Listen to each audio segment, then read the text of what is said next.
श्रोते हो नमस्कार. आकाशवाणीच्या अर्थविशेष या कार्यक्रमात आपलं मनपूर्वक स्वागत. अर्थविशेषच्या आजच्या भागात आपण ऐकणार आहात राष्ट्रीय लोकशाही आघाडी सरकारनं नुकत्याच पूर्ण केलेल्या 8 वर्षांच्या कारकिर्दीबाबतची माहिती. जागतिक पातळीवर असलेल्या आव्हानांमुळं आणि काही स्थानिक कारणांमुळं भडकलेली महागाई नियंत्रणात आणण्यासाठी रिझर्व्ह बँकेनं आज बुधवारी व्याजदर वाढवलाय. बँकेनं रेपो दरात 0.50% इतकी वाढ केली आहे आणि तो 4.90% इतका झालाय. रशिया आणि युक्रेन युद्ध, त्यामुळं वाढलेल्या तेलाच्या किमती आणि पुरवठ्यावर झालेला परिणाम या सगळ्यांचा परिपाक म्हणून जागतिक अर्थव्यवस्था आर्थिक वृद्धीच्या संदर्भात कमी अधिक चिंतेत असतानाच भारतीय अर्थव्यवस्थेत मात्र सकारात्मकता टिकून आहे. आर्थिक वर्ष 2023साठी विकास दर 7.2% राहण्याचा अंदाज व्यक्त करण्यात आला आहे. त्यामुळं येणारं दशक भारताचं असेल असा विश्वास अनेकांकडून व्यक्त होतोय. विद्यमान सरकारला गेल्याच आठवड्यात 8 वर्ष पूर्ण झाली. या जागतिक स्थित्यंतराच्या कालावधीमध्ये भारताच्या अर्थव्यवस्थेत दूरगामी परिणाम करणाऱ्या सुधारणांचा कार्यक्रम राबवण्यात आला. तसाच बँकरप्सी कायद्याचा सुद्धा समावेश केला जाऊ शकतो. उद्योगाचं सुलभीकरण, डिजिटल अर्थव्यवस्थेला मिळालेली गती, अर्थव्यवस्थेत सुनियोजितपणा आणणाऱ्या अशा अनेक सुधारणांचा उल्लेख करता येईल. विद्यमान सरकारच्या 8 वर्षाच्या पूर्ततेच्या निमित्तानं सरकारच्या कामगिरीचा आढावा घेताना गुंतवणूक तज्ज्ञ मुकेश चोथानी म्हणाले, मोदी सरकारच्या 8 वर्षाच्या कालावधीत झालेल्या घटनांचा जर विचार केला आणि तो आर्थिक दृष्टिकोनातून जर विचार केला तर आपली अर्थव्यवस्था GDP टर्ममध्ये मोजल्यास 2014मध्ये जगात आपली अर्थव्यवस्था 10व्या क्रमांकाला होती, ती आता 6व्या क्रमांकाला आहे. जागतिक अर्थव्यवस्थेत भारताचे योगदान जे 2014मध्ये 2.6% होते ते आता 3.2% आहे. व्यापारात भारताचे योगदान, जागतिक बाजारपेठेतील भारताचे योगदान किंचित वाढले, 2% वरून 2.2% झाले आहे. विदेशी गुंतवणूक ज्याला आपण FDI म्हणतो ती 2.1% वरून 6.7% वाढली आहे. ऑटो प्रोडक्शन रँकमध्ये जागतिक स्तरावर जो क्रमांक होता तो 7वा होता, तो आता 2022मध्ये दुसरा क्रमांक आहे. आणि स्टील प्रोडक्शनमध्ये जो 4था क्रमांक होता तो सुद्धा दुसरा क्रमांक आहे. मोबाईल फोन प्रोडक्शनमध्ये जागतिक क्रमवारीत 2014मध्ये आपला क्रमांक 14 होता, तो आता दुसरा झाला आहे. नंबर ऑफ युनिकॉर्न ज्याला स्टार्टअप कंपनीमध्ये सुद्धा 2014मध्ये फक्त 4 कंपन्या होत्या, त्या आता 93 झाल्या आहेत. ब्रिकमध्ये भारताचे वजन 13.5% वाढून 21.5 झाले आहेत. आणि इमर्जिंग मार्केटमध्ये भारताचे वजन 6.6% वाढून 12% झाले आहे. क्लायमेट चेंजमध्ये सुद्धा जागतिक क्रमवारीत जी आपली 31वी जी रँक होती ती आता 10वी झाली आहे. आणि ग्लोबल इनोव्हेशन इंडेक्समध्ये सुद्धा आपण 83व्या क्रमांकावरून आता 46व्या क्रमांकावर आलो आहेत. आणि पर कॅपिटा इन्कम जर आपण बघितलं तर पर कॅपिटा इन्कममध्ये सुद्धा जे 2014मध्ये $1500 प्रति व्यक्ती होते ते आता $1900 प्रति व्यक्ती झाले आहे. मोदी सरकारच्या 8 वर्षाच्या काळात डिजिटल पेमेंटच्या बाबतीत जर विचार केला तर जगातील डिजिटल व्यवहारांची तुलना केल्यास 40% डिजिटल व्यवहार आता फक्त भारतात होत आहेत. हे सर्व UPIच्या गेम चेंजरमुळे शक्य झाले आहे. 2015 ते 22 या काळात निर्गुंतवणुकीद्वारे, डिसइन्व्हेस्टमेंटद्वारे 3,08,000 कोटी रुपयांची झाली आणि नुकतीच LICच्या IPOद्वारे सरकारने 20,516 कोटी सरकारच्या खजिन्यात जमा केले. नागरिकत्व कायदा रद्द करणे ज्याला CA आपण म्हणतो, सर्जिकल स्ट्राईक, तिहेरी तलाक आणि कलम 370 रद्द करणे, GST कायदा, नोटाबंदी हे मोठे निर्णय मोदी सरकारच्या काळात झाले, ज्याचा फायदा भारतीय जनतेला निश्चितच झाला आहे. त्या व्यतिरिक्त PM किसान सन्मान निधी, प्रधानमंत्री मुद्रा योजना, प्रधानमंत्री सुरक्षा विमा आणि जीवन ज्योती विमा, प्रधानमंत्री जनधन योजना, गरीब कल्याण अन्न योजना अशा कितीतरी योजनांद्वारे जनसामान्यांना प्रचंड फायदा मोदी सरकारच्या निर्णयामुळे झाला आहे. 26 मे 2014 रोजी मोदी सरकारच्या स्थापनेपासून भारतीय शेअर बाजाराचे भागभांडवल, त्याचे मूल्य हे तिपटीने वाढले आहे. 1450 शेअर्स सरकारची आर्थिक नीती व सपोर्टिव्ह रेग्युलेटरी एन्व्हायरमेंटमुळे याच काळात गुंतवणूकदारांना त्यांची गुंतवणूक दुप्पट करून दिली आहे. 85 लाख कोटीचे शेअर बाजाराचे भांडवली मूल्य 2014 पासून वाढून आता ते 260 लाख कोटी दिसते आहे। याच काळात 220 कंपन्यांनी प्राथमिक बाजारपेठेत सुमारे 3,20,000 कोटी रुपयांचे भागभांडवल प्रस्ताव गुंतवणूकदारांना दिले आहेत। विदेशी गुंतवणूकदारांचे आणि भारतातील तरुणांचे भारतीय शेअर बाजारातील आकर्षण वाढले आहे। मोदी सरकारच्या 8 वर्षाच्या काळात ऑटो इंडेक्सने 69%, मेटल व फार्मा इंडेक्सने अनुक्रमे 61 आणि 69% वाढ दिली आहे। बँक निफ्टी इंडेक्सने 129% आणि आयटी इंडेक्सने 200% वाढ दिलेली आहे। घरांसाठी प्रधानमंत्री आवास योजना, विजेसाठी सौभाग्य योजना, LPG कनेक्शनसाठी उज्ज्वला योजना, स्वच्छतेसाठी स्वच्छ भारत अभियान, आरोग्य विमासाठी आयुष्यमान भारत अशा लोकप्रिय योजना मोदी सरकारच्या नेतृत्वामुळे जबरदस्त लोकप्रिय झाल्या आहेत। रिन्युएबल एनर्जीमध्ये 2022 पर्यंत 175 गिगावॅटवरून 2030 मध्ये भारत 450 गिगावॅटपर्यंत मजल मारणार आहे, ज्यामुळे पोल्युशन आणि कार्बन उत्सर्जनात कमतरता येईल। भारतीय अर्थव्यवस्थेत मूलगामी सुधारणांचा खरा फायदा हा दीर्घकालीन आढाव्यांमधून दिसून येतो।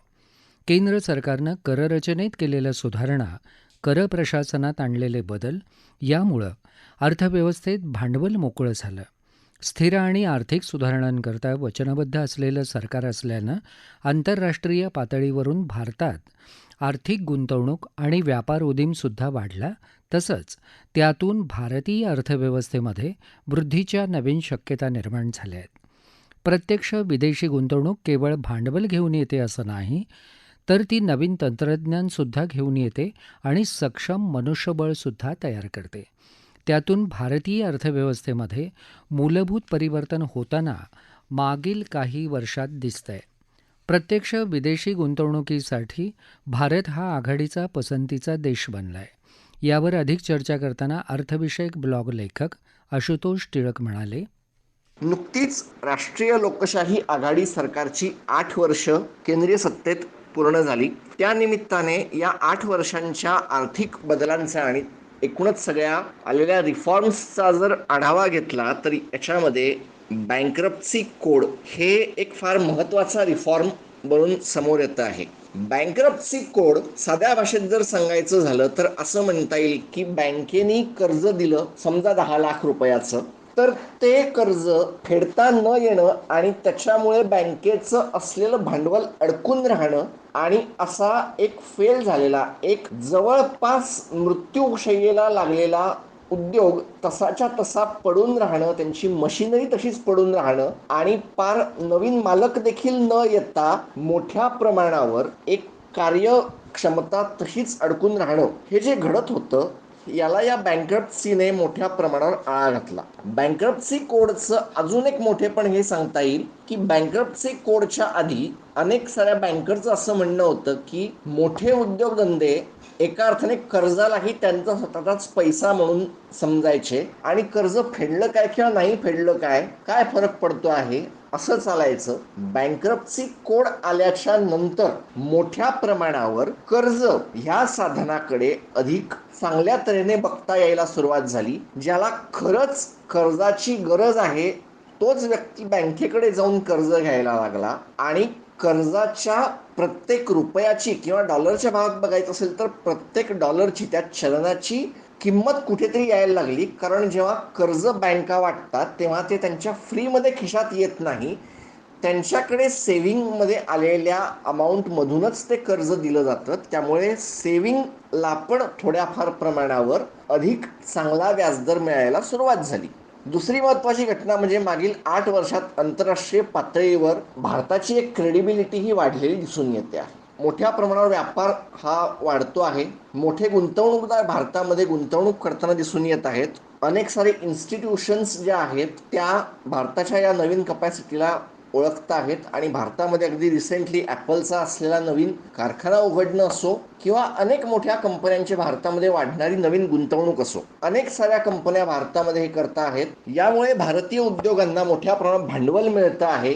फॉरेन इन्स्टिट्यूशनल इन्व्हेस्टर्स जे डायरेक्टली भारताच्या शेअर बाजारात गुंतवणूक करतायत त्याच्यामध्येही वाढ झालेली बघून येते आहे आणि या सगळ्यामुळे भारतामध्ये करंट अकाउंट डेफिसिट जे आहे ते कमी झालेलं आहे, ते नियंत्रणात राहिलेलं आहे आणि आजच गव्हर्नर शक्तिकांत दास यांनी दिलेल्या आकडेवारीनुसार 3 जूनपर्यंत भारताचा जो काय फॉरेन रिझर्व्ह होता तो 601 बिलियनच्या थोडा पुढे होता, की जे 10 महिन्याच्या इम्पोर्टला कव्हर करून चालेल इतपत पूर्ण होतं. हा एक फार मोठा आपल्याला असलेला साठा आहे आणि आपल्याला एका अर्थाने तो असलेला एक कव्हर आहे आणि हे या काळात घडलं. श्रोते हो, 8 वर्षांचं स्थिर सरकार धोरण सातत्याची हमी देत असतं. भारताला 8% अधिक सलग वृद्धीची काही वर्ष मिळाली तर अर्थव्यवस्थेचं रुपडं पालटायला वेळ लागणार नाही. अर्थात हे रुपडं सर्वसामान्यांच्या जीवनात अधिक सकारात्मकता घेऊन येणारं हवं. विशेषतः कोविड-19च्या प्रभावामुळं सर्वसमावेशक विकासाची गरज अधिक अधोरेखित झालेली आहे. प्रादेशिक पातळीवरील संतुलन प्रस्थापित करणं, सर्वच स्तरातून प्रशासनिक यंत्रणेचा प्रभाव वाढवून सरकारच्या योजना अधिकाधिक जनतेपर्यंत पोहोचवणं आणि गरज असलेल्या जनतेला मदतीचा हात कसा पोचेल यावर सरकारी योजनांचं आर्थिक यश अवलंबून असतं. एकंदरच सबका साथ, सबका विश्वास आणि सबका प्रयास अशी घोषित त्रिसूत्री राबवण्याची सरकारला गरज आहे. सर्व घटकांच्या समावेशातून भारतीय विकासाचा समृद्धी मार्ग मोकळा व्हावा अशी सर्वांची इच्छा असेल. श्रोते हो, केंद्र सरकारच्या कार्यकाळाला 8 वर्ष पूर्ण होत आहेत. या कालावधीत केंद्र सरकारनं सुरू केलेल्या योजनांचा अनेकांना लाभ झालाय आणि देशाच्या विकासाकरता त्यामुळं मोलाचं योगदानही लाभलंय. तंत्रज्ञानाची गती आणि भारताची प्रगती हे जणू आता सूत्रच झालंय. या तंत्रज्ञानाच्या साहाय्यानं अगदी गावखेड्यातल्या महिलाही कसा विकास साधत आहेत ते आता जाणून घेऊ. मी नेहा नितीन पाटील, सीवूड्सला राहते. अन्नपूर्णा महिला बचत गटाची मी सभासद आहे आणि आमचा हा गट गेल्या 12 वर्षापासून कार्यरत आहे. बचत गटामध्ये आम्ही सगळ्या महिला मिळून महिन्याला एक रक्कम जमा करतो आणि ती बँकेत जमा करून मग त्यावर आम्हाला जे काही व्याज मिळतं ते प्रत्येक वर्षी आम्ही वाटून घेतो. तर ही सगळी कामं करताना आम्हाला एकमेकांना भेटणे आणि रोख रक्कम जमा करणे, ती जाऊन बँकेत टाकणे आणि कुठल्याही सभासदाला पैशांची गरज असेल तेव्हा ते रोख पैसे त्यांना देणे, हे सगळं करायला लागायचं. तर त्यामध्ये एकमेकांना भेटल्याशिवाय ही कामं व्हायची नाही आणि लॉकडाऊनच्या पिरियडमध्ये आम्हाला ही सगळी कामं करणं अशक्यच होतं. पण त्यामध्ये जेव्हा केंद्र सरकारने डिजिटल पेमेंटची सुविधा सुरू करून दिली तर आमच्या सगळ्या महिलांना ही सगळी कामं करणं सोपं झालं. एकमेकांना न भेटताही आम्ही घरी बसून ही सगळी कामं करायला सुरुवात केली आहे आणि त्यामुळे आमच्या सगळ्यांचा खूप वेळ वाचतोय, जो आम्ही आमच्यासाठी तो उपयोगात आणू शकतो. तर डिजिटल पेमेंट ही अशी सुविधा आहे की ज्यामुळे तुम्हाला कुठेही बाहेर न जाता आपल्या मोबाईलमधून, अँड्रॉइड मोबाईलमधून ही सगळी कामं आपण करू शकतो. जसे PhonePe, GPay, mobile banking, net banking हे सगळं आपण डाउनलोड केलं की आपल्याला बँकेत जाऊन हे सगळे कामं करायची गरज नसते. घरातूनही तुम्ही सगळं काही काम करू शकता. याचबरोबर आजचा हा कार्यक्रम संपला. आकाशवाणी मुंबईच्या प्रादेशिक वृत्त विभागानं हा कार्यक्रम सादर केला होता. संपादक आणि सादरकर्त्या सरस्वती कुवळेकर, निर्मिती सहाय्य विवेक वानखडे, लेखन विनोद देशपांडे आणि निवेदन उमेश घळसासी.